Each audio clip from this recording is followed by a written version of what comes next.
Hi everybody, this is Mariah with Convos with Mariah, and I have a special guest this time, Segen.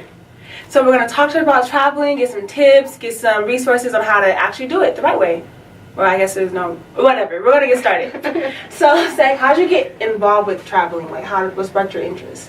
Well, I just grew up around, both my parents are immigrants to America, and since they came, they've traveled around the U.S., so I got started really just traveling within the U.S. I've been to like 35 of the states already. Wow. Throughout my life. So my first trip was when I was 3. I went to D.C. with my mom, and then since then, I remember 3rd grade, I got this map of the United States. So I was always into geography, and it was electronic, so I would know like the capitals, like the state animal, and what the flags look like for each state. And then really international travel was about, I was 20 years old, and my best friend and her mom took me on a cruise to the Bahamas. Oh, okay. Okay. It was a blessing, seriously. Yeah. It was a New Year's cruise. It was really awesome. And then, I traveled abroad. I studied abroad in Ghana, and that was really like it solidified it. Like, I love to travel, and I really was able to experience a very different culture than we have here in America. So that's really what sparked my interest, and I was since then just Hooked ever since. I had my goal of reaching 30 countries by the age of 30, so that really started when I went to Ghana. What country, what number are you on? Colombia, when we went to Colombia. Yay. Yes, Mariah went to Colombia with me. That was 24. Oh, wow. So you literally 6 countries away. Yeah, and I got 4 years. So you're going to really do that probably by the end of next year. You're going to do it by the end of next year, y'all. That's nothing. I hope so, please. Yes. We're going to speak into existence. We're going to put that out there. Yep. But so you have Crave the Culture, which is about connecting people through travel. So can you tell us a little more about Crave the Culture and why you started Crave the Culture? Crave the Culture is my travel brand. It's my blog that I started that I've really been slacking on, but I promise I'll get back to it. I'm slacking too, y'all, so. I mean, anybody who has any type of creative outlet knows it's kind of, it comes in waves. You get inspired and you'll go at it for, once you have momentum, and then sometimes you just lose inspiration.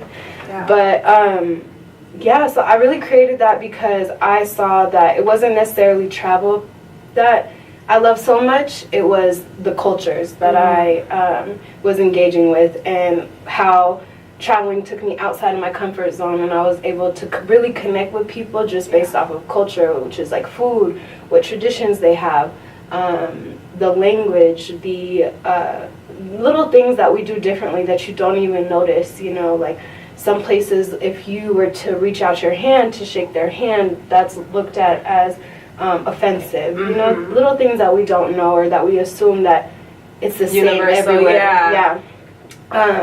So learning about those little things really gave me an open mind about people and different places. So when I traveled, I never assumed anything about anyone, and I just realized that translated into the bigger picture of life is just when you approach somebody, you have a totally different perspective. You got to come with an open mind and can't assume that they know or have had the same experiences or the same background as you. So that was really what Crave the Culture was about, was just sharing my perspective, sharing my experiences, and trying to inspire people to leave their comfort zone and whatever they know and learn about other people, because you know how America is right now and how the world is. People have really shown their true colors and how small-minded and closed-minded they are. So that's really been my goal, is to just open people's minds up to the possibilities and the differences that are out there. What do you say to those people? Because I travel to, not as much as Seg, but I travel sometimes too, and I feel like one of the number one questions is oh, you're rich. You can travel because you're rich. You got money, and I just can't afford to travel. I can't do that. I can't travel. What do you say to people who think that it's always money, or how do they, or what are tips to save? I guess that's a really congested question, but no. I mean, and the answer is so simple. It's a complicated question, and there's a lot of factors that go into it, but priorities, my number one priority is travel. That means that I'm not going out to eat with friends all the time. I don't buy alcohol all the time, or, you know, certain things that people spend their money on. I'm a penny pincher. I'm super frugal. Everybody calls me cheap. I say I'm frugal. Like, I know what I want, you know what I mean? I know what is important to me, and I'll save my money. So before I went to Spain, I knew I was going to move to Spain, and I knew my number one thing was to try to get to as many countries as I could while I was over there. So I was living in Atlanta at the time, and while I was in Atlanta, I was working 3 jobs. So I was an intern for an event planner, I was a waitress at a restaurant, and I nannied. So those were the 3 hustles that I had that I was making money. And my goal was to save $5,000 before I left. So working that much, you don't have much free time to do other things, you know. So I wasn't really spending money except for like rent and car, but those types of bills. But I was also very blessed to not have any loans when I graduated college. So I was a Daniels Fund scholar, so they paid for basically everything for college. So that's one thing that I would say is it's not the same for everybody. People, you know, once you graduate college, I can't say that, just go out into the world and travel, because people have loans to pay. And I have loans too, but I still make time to travel, because not even to like brush it to the side. I mean, it's always gonna be there, but like low key, like your loans is gonna be there. So if you just pay them like you do every other bill, you'll be fine. So it's really just budgeting for sure. And like, I'm willing to work multiple jobs. Like I've since I started working, I've always had like about 2 jobs. Sometimes 3. And that money, whatever I set aside for travel, I would do it. And people think traveling is so expensive, but if you have the right resources, there's so many resources that I'll give y'all to find cheap flights. Like, we went to Colombia for $300 round trip. $295. Come on, like that's crazy. And people don't believe it, but you just have to look for it. And our Airbnb was like $150 a person. It just wasn't as expensive as people make it out to be. But definitely moving to Europe was the number one thing that saved me money, is that I was able to get to like a lot of countries. 15 countries, more than that, just because I lived over there, and travel is so cheap from country to country in Europe. And Europe is, I mean, it's about as, like, the US is bigger than like Western Europe, so going from state to state is the same, I would say, like distance wise, as traveling from country to country in Europe. Cool. Well, what are, like you said, what are like some resources, or tips, I guess, in traveling? So I would say definitely just be open-minded. I have, of course, like a bucket list of places that I would like to go, but Colombia was not like the top of the list, but we saw a deal to Colombia from Scott's Cheap Flights, which is one resource. It's a subscription, so you go to scottscheapflights.com and put in your email, and they just send you deals. And so when I saw Denver to Cartagena for $295, I posted it on Instagram, and we got about 16 people to buy flights to Colombia, which is, I think only 14 people ended up coming, but it was still a really big number of us that went. And so just go with an open mind. I mean, if you have like a specific place that you want to go to, Cape Town, South Africa, in March from Denver, like, you may or may not find a good deal, because it's so specific. But if you kind of have a time frame where you want to go, like, I want to go in the spring and I want to go to Asia, you'll most likely find, you know, a good deal just based off of what you see or what you get emailed to you. A couple other places that you can look: secretflying.com, Fair Deal Alert. So hopefully you put this in the bio or in the summary. But there's so many, and I'll give you the list of them that I usually use. But I follow different Twitter accounts, travelpirates.com. There's plenty out there. I agree. So, I feel like this is a question that I have personally. Okay. But, so when you're traveling, do you rather wear your hair in protective style, or do you want to just go natural? I did a combination of both. Mm-hmm. I am all about my wash and go, but quality of water is important when you know, you don't want to just keep washing your hair or getting it wet with the water if it's like not quality water. I lived on an island in Spain, so the water wasn't the greatest, but the wash and go is the easiest for me. But I would do braid outs. I did crochet braids for about a month, and I did that twice. So yeah, I'm all natural. I didn't straighten my hair one time, I just got my hair done like 2 weeks ago, and that was the first time I've gotten my hair done since October 2016. Oh shit. Yeah. Stop. Oh, stop. So I've been trying to go heatless to just protect my hair, but even wash and goes can really damage your hair. You just have to really do manipulating it a lot. Yeah, manipulating a lot. Water. My hair is super low porosity and it's dry. Gotcha. And being in Colorado, it's like being back in Colorado where the water is better, but it's so dry that you want to just keep the moisture. You got to do deep conditionings. That was the hardest part, is getting my hair products. And anytime anyone came to visit, I was like, yo, bring me my Miss Jessie's, bring me my Shea Moisture, bring me all that.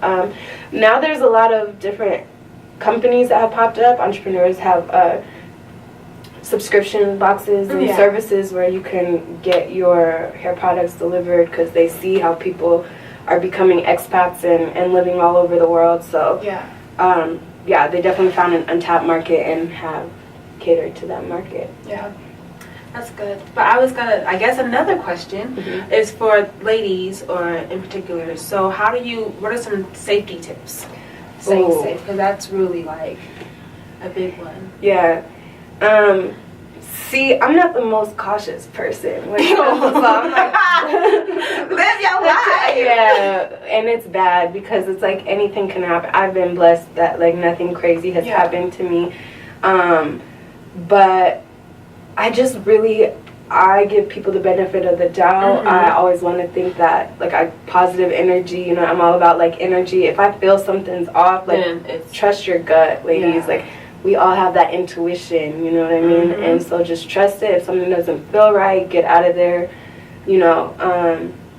I've been to a lot of places solo that people wouldn't necessarily travel to solo. So like I went to Turkey, and I was in a small town in Turkey, and of course my mom was like, there's terrorists there. I'm like, Mom, there's terrorists definitely here. Definitely you can't go anywhere. You can't go to church. You can't go to the club. You can't go to the movies. You can't go to the mall. You can't do anything. You can't go to school without worrying about, and they don't call it for what it is, but it is terrorism. Definitely terrorism. It's domestic terrorism. But I was fine in Turkey, you know what I mean? Like I met great people, really nice people, and it's just like you just got to go with an open mind. You see, you know what I mean? At the time there was like a travel ban going on back and forth between America and Turkey, but since I was traveling from Italy, the ban didn't affect me. But it is just like you just have to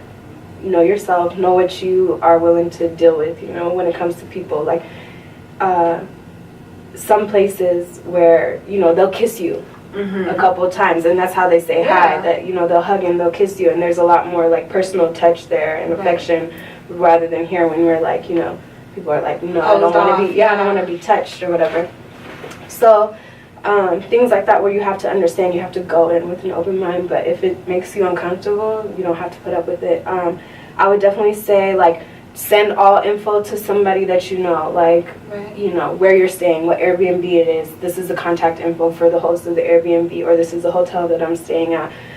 Share your location with somebody, even though they might be across, across the sea from you. Just sharing your location.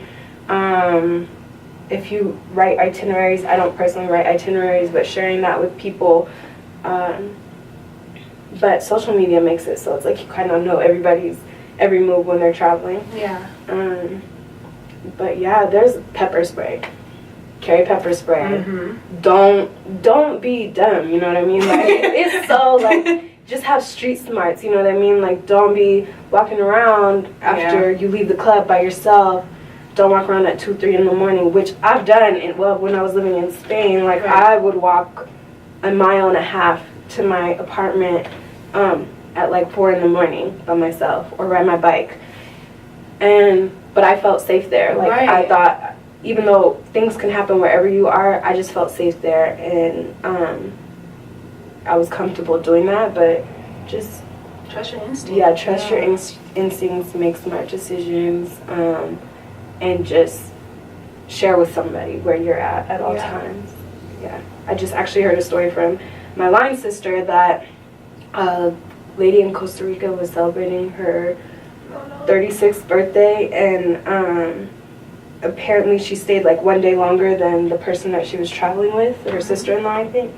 And she was staying in an Airbnb and shared the info of where she was. She was like, it's kind of sketchy though, like there was a security guy there, and the last they saw or heard from her, it was like she was being picked up by an Uber at like 5 in the morning, but her flight wasn't until like later in the afternoon that day. Wow. And her body was found like 10 miles from the Airbnb. That is crazy. Yeah. So it's scary. When you hear stuff like that, it's really scary because, you know, as women, we want to be able to be independent and travel on our own, and things like that will deter people from doing so. But, I mean, that can happen here in the States. Yeah, absolutely. You know what I mean? So it's like, don't let that deter you. Just make smart decisions. If something feels sketchy, get out of there. Like, don't. And also, you could like just not hurt them. So that's the number one tip. Yeah. Not hurt anybody. Yeah, exactly. How about that? So let's play this or that. Oh gosh. Okay. Okay. So first one, travel alone or travel in a large group? Oh, it depends where. Travel alone. Okay. Travel alone. Okay. Yeah. So island or what? I'm gonna say island. Oh God! You look like she's like. What are you gonna say? Cause I was gonna say like mountain area, like island for sure. For sure. I've lived in Sicily and Mallorca, which are 2 islands in the Mediterranean. So I'm such an I need to be by water.